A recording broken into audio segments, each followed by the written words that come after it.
الحقيقي والطاقة الإيجابية التي تبعثها الأشجار لكافة المخلوقات والكائنات الحية في الأرض.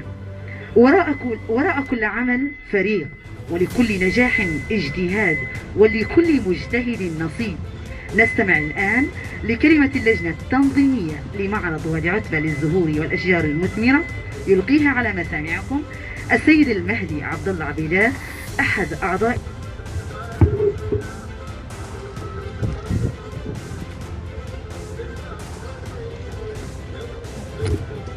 السلام عليكم ورحمة الله وبركاته. أهلا.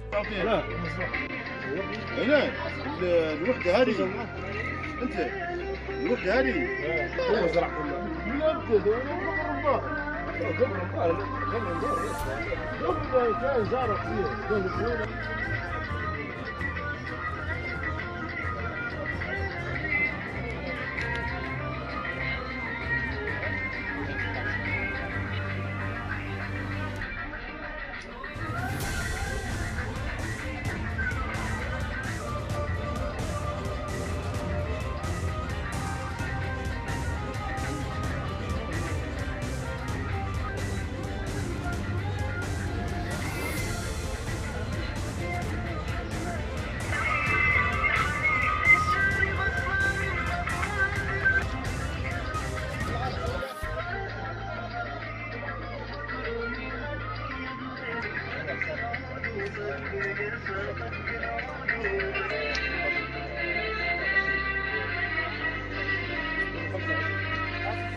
صبارك ايه الطرق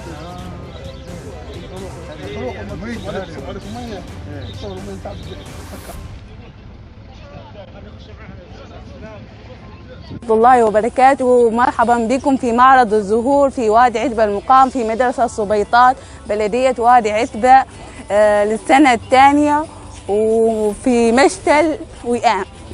وعندنا بعض النباتات، عندي بعض الأزهار فيه منها ظلي وفيه منها يبي شمسة، وعندي بعض النبات النرجس ورجل البطة والرشدة والفلانجوم والصبار وورد السجاد واليوكا الأناناس شو أتمنى المزيد من الإبداع والتقدم والازدهار لتطور هذه مرحلة الزهور. حاج علي، مدير عام معرض وادي عتبة للزهور ونباتات الزينة وتنسيق الحدائق وطيور الزينة. يقيم المعرض في مدرسة سبيطات للتعليم الأساسي على مدى 4 أيام بمشاركة مشاتل من داخل وادي عتبة وخارجها.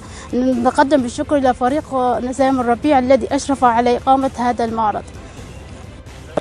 أهلا وسهلا بكم في معرضنا في حلته الثانية، معرض الزهور. فهذه اسمها الحديقة النموذجية لمعرض الزهور. هذه أحد الإنجازات طبعا بتاعت الإطارات، تدوير الإطارات، وباقي في الحوش غادي يعني.